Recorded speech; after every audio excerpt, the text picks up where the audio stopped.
শুনছো ইউটিএ, সাথে আমি রয়েছি অর্পণ। তোমাদের জন্য আজকে নিয়ে চলে এসেছি আরও একটি মারাত্মক ভৌতিক ঘটনা। আজকে যে ঘটনাটা তোমাদের সাথে শেয়ার করব, সেটা শুনলে এটুকু আমি বলতে পারি, যে অবস্থায় শুনছো বা যখন শুনছো, তোমরা ঘটনাটা শুনলে অবশ্যই ভয় পাবে, তোমাদের সবাইকে নাড়িয়ে দেবে বা গায়ে কাটা অবশ্যই দেবে। প্রথমে ঘটনার প্রেক্ষাপটটা বা ঘটনা সম্পর্কে আমি কিছুটা বলি। ঘটনাটা এমন একটা বিষয়ের ওপর যে হয়তো খুবই সামান্য তোমাদের লাগতে পারে, বা হয়তো সত্যিই খুবই সামান্য ঘটনা, কিন্তু এই যে সামান্য সামান্য কিছু জিনিস বা সামান্য কিছু ভুলের কারণে বা খেয়াল না থাকার কারণে যে এমন মারাত্মক ঘটনা ঘটতে পারে, বা কারোর মেন্টাল হেলথ যে এতটা খারাপ হতে পারে, তার জীবন যে কতটা পরিবর্তন হতে পারে, সেটা এই ঘটনাটা না শুনলে বা না পড়লে হয়তো আমি বুঝতাম না। ঘটনাটা খুব ইন্টারেস্টিং। আশা করি তোমাদের সবার ঘটনাটা খুব ভালো লাগবে। আশা করছি তোমরা চ্যানেলটা অবশ্যই সাবস্ক্রাইব করেছো। যারা সাবস্ক্রাইব করোনি তারা অবশ্যই সাবস্ক্রাইব করো এই ধরনের ঘটনা আরও শোনার জন্য। আশা করি অলরেডি তোমরা লাইক করে দিয়েছো। কে কোথা থেকে কী অবস্থায় ঘটনাটা শুনছো, একা শুনছো না পরিবারের সাথে সবাই মিলে একসাথে শুনছো, অবশ্যই আমাকে কমেন্ট করে জানিও। ঘটনাগুলি কেমন লাগছে জানাতে ভুলো না। এবং তোমাদের লাইফেও যদি এমন কোনো ঘটনা থাকে বা তোমাদের শোনা কোনো যদি ঘটনা থেকে থাকে, তাহলে খুব সহজেই আমাকে utuwithorpon@gmail.com মেল করে বা ইউটি এর ফেসবুক পেজ বা ইনস্টাগ্রাম আইডিতে আমার সাথে কিন্তু তোমার সেই ঘটনা শেয়ার করতে পারো। আর কথা না বাড়িয়ে আমি সরাসরি ঘটনায় আসছি। ঘটনাটি পাঠিয়েছে মৌমিতা গুচ্ছাইত, পাঁশকুড়া থেকে। মৌমিতাকে আমি অনেক অনেক ধন্যবাদ দিতে চাই। অসংখ্য ধন্যবাদ মৌমিতা, তুমি আমাদেরকে ঘটনা পাঠিয়েছো, তোমার লাইফের এক্সপিরিয়েন্স শেয়ার করেছো। তো আমি চেষ্টা করব তোমার ঘটনাটা সবার সামনে যাতে ভালো করে তুলে ধরতে পারি। যেভাবে ঘটনাটা পাঠিয়েছে সেভাবেই আমি তোমাদেরকে ঘটনাটা শোনাচ্ছি। হাই অর্পণ, আমি মৌমিতা, আমি পাঁশকুড়ার বাসিন্দা। তোমার চ্যানেলের ঘটনাগুলি আমি বেশ কয়েকদিন ধরে শুনছি। আমার বেশ ভালো লাগছে, সাথে ভয়ও লাগছে। আমার সাথে এমন কিছু ঘটনা ঘটেছে বা আমার ফ্যামিলির সাথে এমন কিছু ঘটনা ঘটেছে যেগুলো আমি তোমার সাথে শেয়ার করতে চাই। সেই ঘটনাগুলির মধ্যে আজকে একটি ঘটনা তোমার সাথে শেয়ার করলাম। বাকি ঘটনাগুলো সুযোগ পেলে অবশ্যই পরে শেয়ার করব। তো যখনকার ঘটনা বলছি, তখন আমি বর্ধমান মেডিকেল কলেজে ইন্টার্নশিপ পিরিয়ডে ছিলাম। বেসিক্যালি আমি বলে রাখি বিএমএলটি স্টুডেন্ট, যার কারণেই আমার সেখানে ইন্টার্নশিপ করতে যাওয়া। বিএমএলটি বলতে যারা মেডিকেল ল্যাবরেটরি টেকনোলজি নিয়ে কাজ করে তাদেরকে বিএমএলটি স্টুডেন্ট বলা হয়। আমি এবং আমার 3জন রুমমেট, অর্থাৎ আমরা 4জন বর্ধমানের স্টেশনের কাছাকাছি একটা মেসে একসাথে থাকতাম।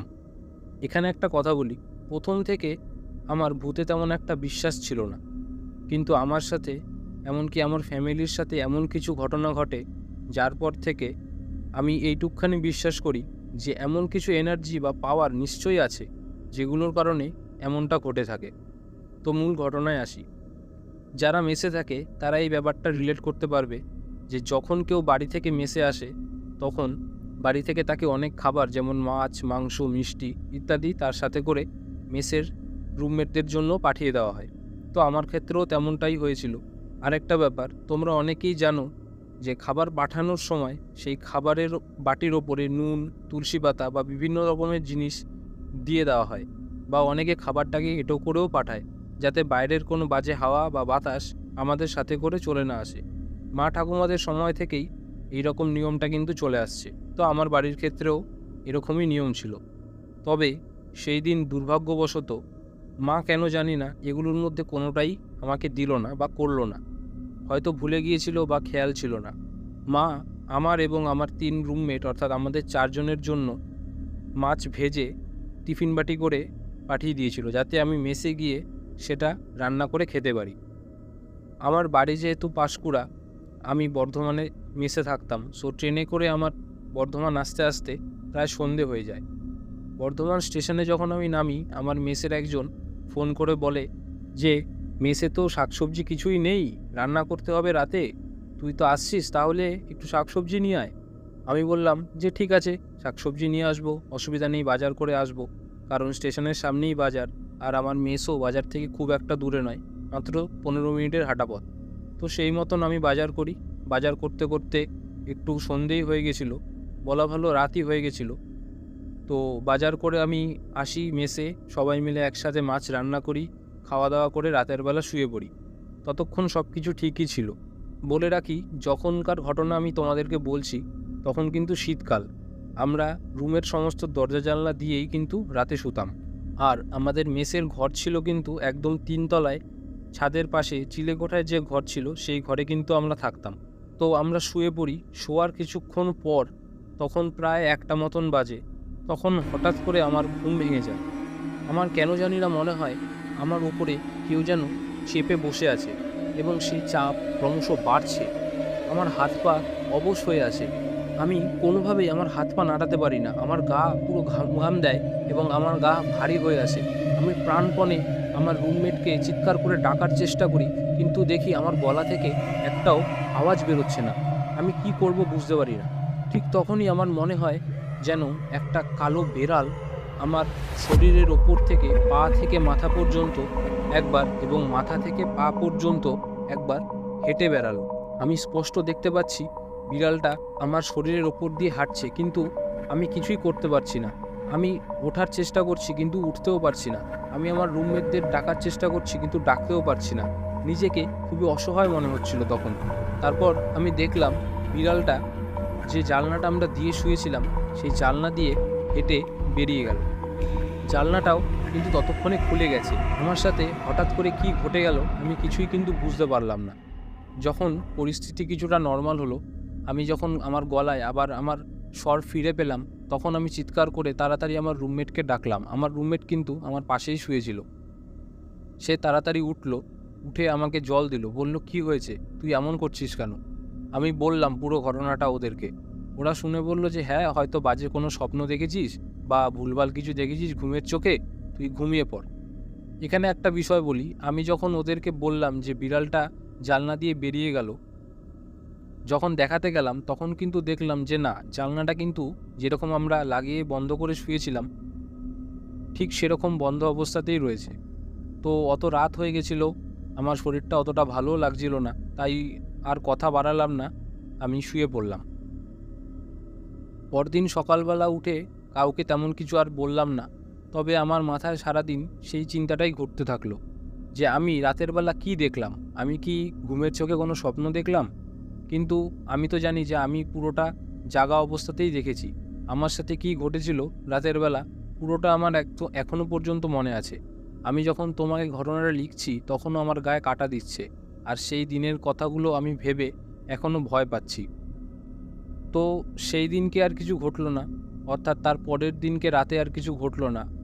কিন্তু তার 2 দিন পরে আবার একই রকম অবস্থা হলো। রাতের বেলা করে ঠিক সেই 1টার সময় আমার শরীর ঘাম ঘাম দিতে শুরু করে। আমি অবশ হয়ে যাই। আমি কোনো রকম কোনো কথা বলতে পারি না। আমার সারা শরীর কাঁপতে থাকে। মনে হয় যেন আমার উপরে কেউ চেপে বসে রয়েছে।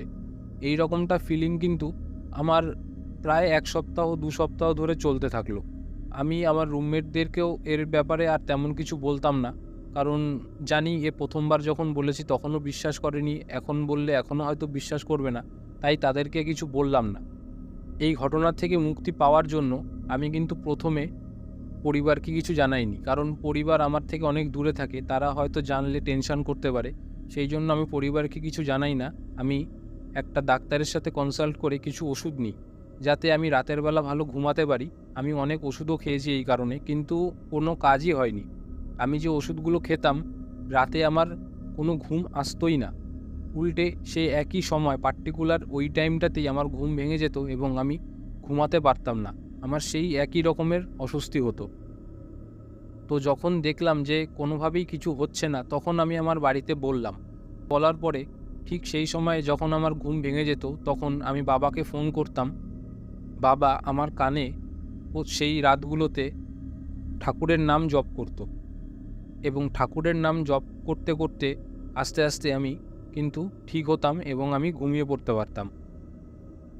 এরপর থেকে আমি কিন্তু আমার ঘরে ঠাকুর পাতি এবং নিয়মিত ঠাকুর পুজো করাও শুরু করি। এগুলো যখন করা শুরু করি তখন আস্তে আস্তে আমি দেখি যে অনেকটা ইমপ্রুভ হচ্ছে। আমি রাতের বেলা যে অবস্থাটা হতো সেগুলো কিন্তু আস্তে আস্তে কমছে এবং আমি এই বিষয়গুলো থেকে কিন্তু বেরিয়ে আসতে পারছি। এইভাবে অনেক দিন চলার পর আস্তে আস্তে ঘটনাগুলো একদম থেমে যায় এবং এখন কোনো রকম সমস্যা কিন্তু আমার সাথে হয় না। যে ঘটনাগুলো আমার সাথে ঘটেছে, অনেকে হয়তো শুনলে স্বপ্ন দেখেছি বা ভুল জেগেছি ঘুমের চোখে, এগুলো হয়তো বলতে পারে। কিন্তু আমি জানি বা যার সাথে হয় সেই জানে যে তার সাথে কী ঘটে। তবে এখন এই ঘটনাগুলো আর হয় না। আমি নিয়মিত ঠাকুর পুজো করি, নিয়মিত গীতাও পাঠ করি। হয়তো ঠাকুরই আমাকে আশীর্বাদ করে সেই বাজে শক্তির থেকে আমাকে রক্ষা করেছে।